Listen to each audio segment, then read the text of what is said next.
Hello friends, ओम श्री गणेशाय नमः। आप सभी का स्वागत है आपके अपने यूट्यूब चैनल पर। फ्रेंड्स, आज हम आपको इस वीडियो में बताने जा रहे हैं साल 2025 की माघ मास की तिलकुट संकष्टी गणेश चतुर्थी व्रत का शुभ मुहूर्त, चंद्रोदय का समय, व्रत कथा, महत्व और उपायों के बारे में। फ्रेंड्स, वीडियो शुरू करने से पहले आपसे रिक्वेस्ट है, अगर आप हमारे चैनल पर नए हैं और आपने अभी तक चैनल को सब्सक्राइब नहीं किया है तो प्लीज़ सब्सक्राइब कीजिएगा चैनल को, साथ ही प्रेस कीजिएगा बेल आइकन को, जिससे नए वीडियो से रिलेटेड नोटिफिकेशन आपको तुरंत प्राप्त हो सके। और वीडियो पसंद आने पर वीडियो को लाइक और शेयर जरूर कीजिएगा ताकि सभी भक्तों को इस वीडियो का लाभ प्राप्त हो सके। और कमेंट बॉक्स में ओम श्री गणेशाय नमः जरूर लिखिएगा। हर माह में दो चतुर्थी होती है, एक शुक्ल पक्ष में जिसे विनायकी चतुर्थी कहते हैं, दूसरी कृष्ण पक्ष में जिसे संकष्टी चतुर्थी कहा जाता है। लेकिन सभी में माघ मास की संकष्टी चतुर्थी का विशेष महत्व माना गया है, जिसे सकट चौथ, संकष्टी चतुर्थी, तिलकुट चौथ आदि नामों से जाना जाता है। संकष्टी का अर्थ होता है संकटों को हरण करने वाली चतुर्थी। इस व्रत में भगवान गणेश जी की पूजा की जाती है। महिलाएं अपनी संतान की मंगल कामना और लंबी उम्र के लिए इस दिन निर्जला व्रत रखती हैं। इस दिन व्रत रखकर भगवान गणपति जी की विधि पूर्वक आराधना की जाती है तथा उन्हें तिल के लड्डुओं का भोग लगाया जाता है। रात में चंद्र दर्शन के बाद इस व्रत को खोला जाता है। रात्रि में चंद्रोदय के बाद चंद्रमा को अर्घ्य देकर व्रत का पारण किया जाता है। चंद्रमा को शहद, रोली, चंदन मिश्रित दूध से अर्घ्य देना चाहिए। कुछ स्थानों पर महिलाएं व्रत के बाद सबसे पहले शकरकंद का प्रयोग करती है। ऐसी मान्यता है कि सकट चौथ पर गणपति जी की पूजा से सारे कष्ट दूर हो जाते हैं। सकट चौथ का व्रत विशेष रूप से संतान की दीर्घायु और उनके सुखद भविष्य की कामना के लिए रखा जाता है।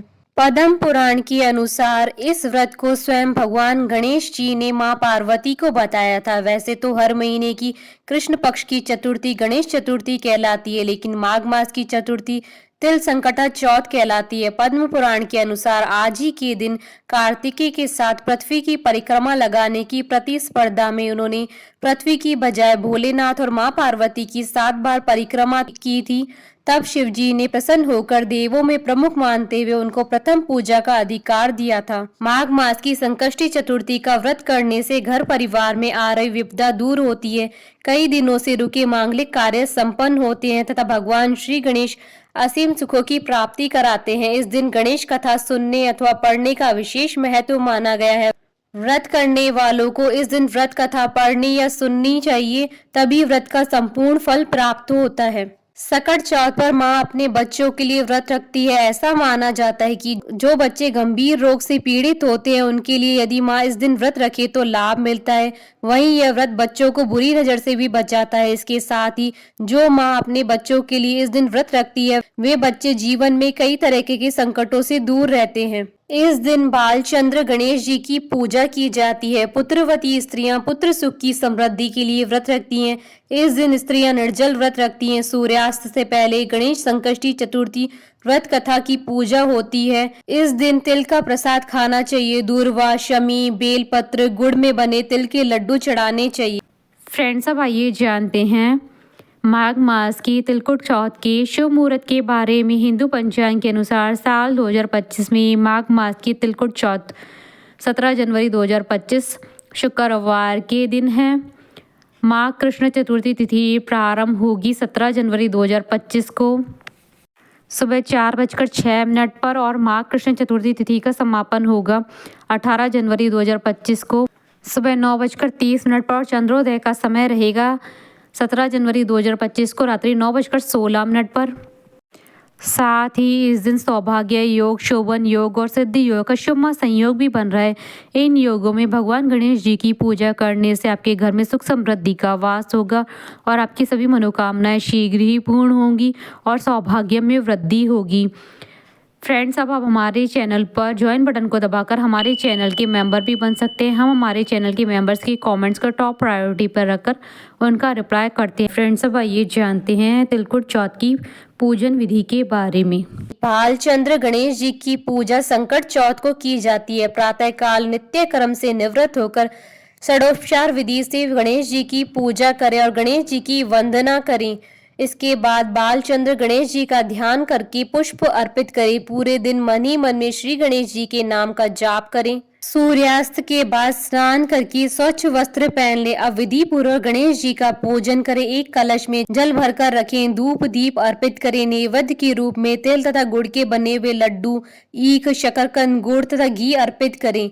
यह नैवेद्य रात्रि भर बांस के बने हुए डलिया टोकरी में ढक यथावत रख दिया जाता है। पुत्रवती स्त्रियां पुत्र सुख की समृद्धि के लिए व्रत रखती है। इस ढके हुए नैवेद्य को पुत्र ही खोलता है तथा भाई बंधुओं में बांटता है। ऐसी मान्यता है कि इससे भाई बंधुओं में आपसी प्रेम भावना की वृद्धि होती है। अलग अलग राज्यों में अलग अलग प्रकार के तिल और गुड़ के लड्डू बनाए जाते हैं। तिल के लड्डू बनाने के हेतु तिल को भूनकर गुड़ की चाशनी में मिलाया जाता है। फिर तिलकुट का पहाड़ बनाया जाता है। तत्पश्चात गणेश पूजा करके तिलकुट के पहाड़ को तोड़ा जाता है। गणेश पूजन के बाद चंद्रमा को कलश से अर्घ्य अर्पित करें।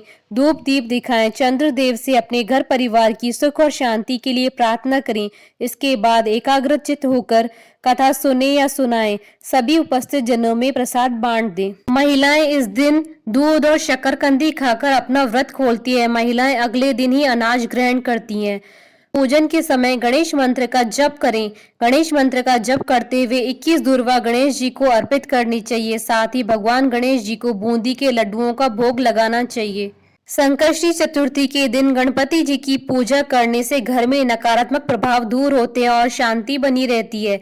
ऐसा कहा जाता है कि गणेश जी घर में आ रही सारी विपदाओं को दूर करते हैं और व्यक्ति की मनोकामनाओं को पूर्ण करते हैं। चंद्र दर्शन भी चतुर्थी के लिए बहुत ही शुभ माना जाता है। सूर्योदय से प्रारंभ होने वाला यह व्रत चंद्र दर्शन के बाद संपन्न होता है। पूरे साल में संकष्टी चतुर्थी के 13 व्रत रखे जाते हैं। सभी व्रत के लिए अलग अलग व्रत कथा है। अलग अलग पुराणों में माघ संकष्टी चतुर्थी की अलग अलग कथाओं का वर्णन मिलता है। माघ संकष्टी चतुर्थी व्रत कथा। ऋषि शर्मा ब्राह्मण की कथा आरंभ करें। देवी पार्वती जी ने पूछा, माघ के महीने में किस गणेश जी की पूजा करनी चाहिए? उस दिन पूजन में किस चीज का भोग लगाना चाहिए और किस प्रकार का आहार लेना चाहिए? इसे विस्तार पूर्वक बतलाने का अनुग्रह करें। श्री गणेश जी ने उत्तर दिया, हे माता, माघ मास में भालचंद्र नाम की गणेश जी की पूजा करनी चाहिए। हे माते, इस दिन तिल के 10 लड्डू बनाएं। 5 लड्डू देवताओं को अर्पित करें और बाकी बचे 5 लड्डू ब्राह्मण को दान करें। साथ ही ब्राह्मण की श्रद्धा पूर्वक पूजा करें, उन्हें दक्षिणा दें। इसके बाद स्वयं भी तिल के 10 लड्डुओं का भोजन करें। इसके बारे में आपको राजा हरिश्चंद्र की कथा सुनाता हूँ। सतयुग में हरिश्चंद्र नाम के एक यशस्वी राजा हुए थे। वे क्षत्रिय धर्मपरायण में चतुर, सज्जन स्वभाव, सत्वक्ता और विद्वान ब्राह्मणों के आराधक थे। हे देवी, उनके राज्य में अधर्म का नाम तक नहीं था तथा कोई भी व्यक्ति गरीब, लूला, लंगड़ा अथवा दुखी न था। सभी व्यक्ति रोग रहित एवं चिरायु होते थे। उनके राज्य में ऋषि शर्मा नाम के एक तपस्वी ब्राह्मण रहते थे। एक पुत्र को प्राप्त करने के पश्चात उनका स्वर्गवास हो गया। पुत्र का पालन पोषण उनकी धर्म पत्नी करने लगी। भिक्षा मांगकर वह विधवा ब्राह्मणी पुत्र का भरण पोषण करती थी। उस ब्राह्मणी ने माघ महीने की संकटा चतुर्थी का व्रत किया। वह सदैव गोबर से गणपति जी की मूर्ति बनाकर उसका पूजन किया करती थी। हे माते, भिक्षा मांगकर ही उसने तिल के 10 लड्डू बनाए। इसी के मध्य उसका पुत्र गणेश जी की प्रतिमा अपने गले में बांधकर कहीं खेलने चला गया। तब एक चांडाल कुमार उस ब्राह्मणी के 5 साल के बालक को जबरदस्ती पकड़कर अपने आवा में बैठाकर उस आवे को बंद कर दिया और मिट्टी के बर्तनों को पकाने हेतु उसमें अग्नि दे दी। बच्चे की माता जब अपने बालक को ढूंढने लगी तब उसके ना मिलने पर वह बहुत दुखी हुई। वह ब्राह्मणी रोती बिलखती हुई श्री गणेश जी की प्रार्थना करने लगी, हे गणेश जी, हाथी के समान मुख वाले, विशाल काय वाले, आप मुझ दुखियारी की रक्षा कीजिए। हे लंबोदर, हे विनायक, हे 4 भुजाओं वाले, हे मस्तक पर चंद्रमा को धारण करने वाले, दयावंत, मैं पुत्र के विरह में दुखी हूँ, आप मेरी रक्षा करें। इस तरह वह ब्राह्मणी आधी रात तक रोती बिलखती रही। सुबह हो जाने पर कुमार अपने पके हुए बर्तनों को देखने के लिए आया। जब उसने आंवा खोला तो देखा तो उसमें जांघ के बराबर पानी इकट्ठा हुआ पाया और पानी में बैठे एक बालक को खेलते हुए देखा। इस आश्चर्यजनक घटना को देखकर वह आश्चर्यचकित हो गया और डर के मारे कांपने लगा। इस अद्भुत घटना की खबर उसने राज दरबार में आकर दी और उसने अपने द्वारा किए दुष्कर्म को भी राज्यसभा में बता दिया। कुम्हार ने कहा कि हे महाराज हरिश्चंद्र, मैं अपने बुरे कार्य के लिए मृत्यु के योग्य हूँ। उसने पुनः कहा कि महाराज, अपनी पुत्री के विवाह हेतु मैंने अनेक बार मिट्टी के बर्तनों को पकाने के लिए आंवा लगाया, लेकिन मेरे बर्तन कभी नहीं पके और हमेशा कच्चे ही रहे। तब मैंने डरकर एक तांत्रिक से इसकी वजह पूछी। उसने कहा कि तुम बिना बताए किसी लड़के की बलि चढ़ा दो, तुम्हारा आंवा पक जाएगा। मैंने विचारा कि मैं किसके बालक की भेंट चढ़ाऊं। जिस किसी के बालक की भेंट चढ़ाऊंगा वह मुझे जिंदा नहीं छोड़ेगा। इसी डर के कारण ही महाराज मैंने तय किया कि इस बालक को ही आंवे में बैठाकर अग्नि लगा दूंगा। मैंने अपनी पत्नी से सलाह की कि ऋषि शर्मा ब्राह्मण का स्वर्गवास हो गया है, उसकी पत्नी भिक्षा से अपना पेट भरती है, वह इस बालक का क्या करेगी। मैं अगर उसके बालक की भेंट चढ़ा दूं तो मेरा आंवा भी पक जाएगा। मैं इस घोर पाप कर्म को करके रात में चिंता रहित होकर सो गया। सुबह जब मैंने आंवा खोला तो मुझे दिखाई दिया कि इस लड़के को मैं जिस तरह बैठा कर गया था उसी प्रकार बिना डर के बैठा है और उस आंवे में जांघ तक पानी भरा हुआ है। इस भयानक दृश्य से मैं कांप गया और उसकी जानकारी देने में आपके पास आया हूँ। कुम्हार की बात सुनकर राजा बहुत ही हैरान हुए और उस बालक को देखने के लिए गए। वहां बालक को आनंद पूर्वक खेलते देखकर मंत्री से राजा ने कहा कि यह क्या बात है, यह लड़का किसका है, इसका पता लगाओ। इस आंवे में जांघ जितना पानी कहाँ से आया। बालक को ना तो अग्नि ने जलाया और ना ही ये भूख प्यास से व्याकुल है। यह आंवे में उसी प्रकार खेल रहा है जैसे अपने घर में खेल रहा हो। राजा इस प्रकार की बातें कर रहे थे कि तभी वह विधवा ब्राह्मणी रोती सिसकती हुई वहां आ गई। वह कुम्हार को कोसने लगी। जिस तरह गाय अपने बछड़े को देखकर रंभाती है, वही दशा उस ब्राह्मणी की थी। वह ब्राह्मणी अपने बालक को गोदी में लेकर प्यार करने लगी और कांपती हुई राजा के सामने बैठ गई। राजा हरिश्चंद्र ने पूछा, हे ब्राह्मणी, क्या तू कोई जादू टोना जानती है या तूने कोई धर्म का कार्य किया है जिसके फलस्वरूप बच्चे को अग्नि छू तक नहीं सकी। राजा के ऐसा कहने पर ब्राह्मणी बोली, हे महाराज, मैं कोई जादू टोना नहीं जानती और ना ही मैं कोई तपस्या योग आदि की विधि जानती हूँ।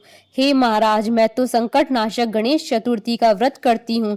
उसी व्रत के प्रभाव के कारण मेरा पुत्र जीवित बचा है। ब्राह्मणी की यह बात सुनकर राजा ने आदेश दिया कि मेरे राज्य की समस्त जनता इस संकट नाशक श्री गणेश चतुर्थी के व्रत को करे। राजा ने कहा, पतिव्रते तू धन्य है। उस दिन से नगर के सभी लोग प्रत्येक मास की गणेश चतुर्थी का व्रत करने लगे। श्री कृष्ण जी ने कहा, हे युधिष्ठिर, आप भी इस उत्तम व्रत को कीजिए। इस व्रत को करने से आप राज्य को प्राप्त करेंगे तथा आपकी सभी इच्छाएं पूरी होंगी। भगवान श्री कृष्ण के वचनों को सुनकर श्री युधिष्ठिर बहुत प्रसन्न हुए और महाकृष्ण चतुर्थी का व्रत करके निर्विघ्न राज्य का सुख भोगा। तिल चौथ की कथा। एक शहर में देवरानी जेठानी रहती थी। जेठानी अमीर थी और देवरानी गरीब थी। देवरानी गणेश जी की भक्त थी। देवरानी का पति जंगल से लकड़ी काट कर बेचता था और अक्सर बीमार रहता था। देवरानी जेठानी के घर का सारा काम करती थी और बदले में जेठानी बचा हुआ खाना, पुराने कपड़े आदि उसको दे देती थी। इसी से देवरानी का परिवार चल रहा था। माघ महीने में देवरानी ने तिल चौथ का व्रत किया। 5 आने का तिल व गुड़ लाकर तिलकुटा बनाया। पूजा करके तिल चौथ की कथा सुनी और तिलकुटा छींके में रख दिया और सोचा कि चांद उगने पर पहले तिलकुटा और उसके बाद कुछ खाएगी। कथा सुनकर जेठानी की आंख चली गई। खाना बनाकर जेठानी के बच्चों से खाना खाने को कहा तो बच्चे बोले, माँ ने व्रत किया और माँ भूखी है, जब माँ खाना खाएगी हम भी तभी खाएंगे। जेठ जी बोले, मैं अकेला नहीं खाऊंगा, जब चांद निकलेगा तब सब खाएंगे, तभी मैं भी खाऊंगा। जेठानी ने उसे कहा कि आज तो किसी ने भी अभी तक खाना नहीं खाया तो मैं कैसे दे दूं। तुम सुबह सवेरे ही बचा हुआ खाना ले जाना। देवरानी के घर पर पति बच्चे सब आस लगाए बैठे थे कि आज तो त्योहार है, इसलिए कुछ पकवान आदि खाने को मिलेगा। परंतु जब बच्चों को पता चला कि आज तो रोटी भी नहीं मिलेगी तो बच्चे रोने लगे। उसके पति को भी बहुत गुस्सा आया और कहने लगा, सारा दिन काम करके भी 2 रोटी नहीं ला सकती तो काम क्यों करती है। पति ने गुस्से में आकर पत्नी को कपड़े धोने के धोने से मारा। धोवना हाथ से छूट गया तो पाटे से मारा। वह बेचारी गणेश जी को याद करती हुई रोते रोते पानी पीकर सो गई। उस दिन गणेश जी देवरानी के सपने में आए और कहने लगे, धोवने मारी, पाटे मारी, सो रही है या जाग रही है। वह बोली, कुछ सो रही हूँ, कुछ जाग रही हूँ। गणेश जी बोले, भूख लगी है, कुछ खाने को दे दे। देवरानी बोली, क्या दूं, मेरे घर में तो अन्न का दाना भी नहीं है। जेठानी बचा कुचा खाना देती है, आज तो वह भी नहीं मिला। पूजा का बचा हुआ तिलकुटा छींके में पड़ा है, वही खा लो। तिलकोटा खाने के बाद गणेश जी बोले, धोवने मारी, पाटे मारी, निपटाई लगी है, कहाँ निपटे। वह बोली, यह पड़ा घर, जहाँ इच्छा हो वहां निपट लो। फिर गणेश जी बच्चे की तरह बोले, अब कहाँ पहुंचूं, नींद में मग्न। अब देवरानी को बहुत गुस्सा आया कि कब से तंग किए जा रहे हैं, सो बोली, मेरे सर पर पहुंचो। और कहाँ पहुंचोगी। सुबह जब देवरानी उठी तो यह देखकर हैरान रह गई कि पूरा घर हीरे मोती से जगमगा रहा है। सिर पर जहाँ विनायक जी पहुंचनी कर गए थे वहाँ हीरे के टीके व बिंदी जगमगा रहे थे। उस दिन देवरानी जेठानी के यहाँ काम करने नहीं गई। बड़ी देर तक राह देखने के बाद जेठानी ने बच्चों को देवरानी को बुलाने भेजा। जेठानी ने सोचा कल खाना नहीं दिया है, इसलिए शायद देवरानी बुरा मान गई। बच्चे बुलाने गए और बोले, चाची चलो, माँ ने बुलाया, सारा काम पड़ा है। देवरानी ने जवाब दिया, अब उसकी जरूरत नहीं है, घर में सब भरपूर है गणेश जी की आशीष से। बच्चों ने घर जाकर माँ को बताया कि चाची का तो पूरा घर हीरे मोतियों से जगमगा रहा है। जेठानी दौड़ती हुई देवरानी के पास आई और पूछा कि यह सब कैसे हुआ। देवरानी ने उसके साथ जो हुआ सब कह डाला। घर लौटकर जेठानी ने अपने पति से कहा कि आप मुझे धोवने और पाटे से मारो। उसका पति बोला कि भली मानस, मैंने कभी तुम पर हाथ नहीं उठाया, मैं तुम्हें धोवने और पाटे से कैसे मार सकता हूँ। वह नहीं मानी और मजबूरन पति को उसे मारना पड़ा। उसने ढेर सारा घी डालकर चूरमा बनाया और छींके में रखकर और सो गई। रात को चौथ विनायक जी सपने में आए और कहने लगे, भूख लगी है, क्या खाऊं। जेठानी ने कहा, हे गणेश जी महाराज, मेरी देवरानी के यहाँ तो आपने सूखा तिलकुट्टा खाया था, मैंने तो झड़ते घी का चूरमा बनाकर आपके लिए छींके में रखा है, फल और मेवे भी रखे हैं, जो चाहे खा लीजिए। बाल स्वरूप गणेश जी बोले, अब निपटे कहाँ। जेठानी बोली, उसके यहाँ तो टूटी फूटी झोंपड़ी थी, मेरे यहाँ तो कंचन के महल है, जहाँ चाहे निपटू। फिर गणेश जी ने पूछा, अब पहुंचू का। जेठानी बोली, मेरी ललाट पर बड़ी सी बिंदी लगाकर पहुंच लूं। धन की भूखी जेठानी सुबह बहुत जल्दी उठ गई। सोचा घर हीरे जवाहरात से भर चुका होगा, पर देखा तो पूरे घर में गंदगी फैली हुई थी, तेज बदबू आ रही थी। उसके सिर पर भी बहुत सी गंदगी लगी हुई थी। उसने कहा, हे गणेश जी महाराज, ये आपने क्या किया। मुझसे रूठे और देवरानी पर टूटे। जेठानी ने घर की सफाई करने की बहुत कोशिश करी, परंतु गंदगी और ज्यादा फैलती गई। जेठानी के पति को मालूम चला तो वह बहुत गुस्सा हुआ और बोला, तेरे पास इतना सब कुछ था, फिर भी तेरा मन नहीं भरा। परेशान होकर चौथ के गणेश जी से मदद की विनती करने लगी। गणेश जी ने कहा, देवरानी से जलन के कारण तूने जो किया था यह उसी का फल है। अब तू अपने धन में से आधा उसे देगी, तभी यह साफ होगा। उसने आधा धन बांट दिया, किंतु मोहरों की एक हांडी चूल्हे के नीचे गाड़ रखी थी। उसने सोचा किसी को पता नहीं चलेगा। उसने उस धन को नहीं बांटा। उसने कहा, हे गणेश जी, आप तो अपना यह बिखराव समेटो। वे बोले, पहले चूल्हे के नीचे गाड़ी हुई मोहरों की हांडी सहित ताक में रखी 2 सुई के भी 2 हिस्से कर। इस प्रकार गजानन ने बाल स्वरूप में आकर सुई जैसी छोटी चीज का भी बंटवारा किया और अपनी माया समेटी। हे गणेश जी महाराज, जैसे आपने देवरानी पर कृपा की, वैसी सब पर कृपा करना। कहानी कहने वाले, सुनने वाले व हुंकारा बढ़ने वाले सब पर कृपा करना, किंतु जेठानी को जैसी सजा दी वैसी किसी को मत देना। बोलिए भगवान श्री गणेश जी की जय। हमारे साथ इस वीडियो में अंत तक बने रहने के लिए आपका धन्यवाद। ओम श्री गणेशाय नमः।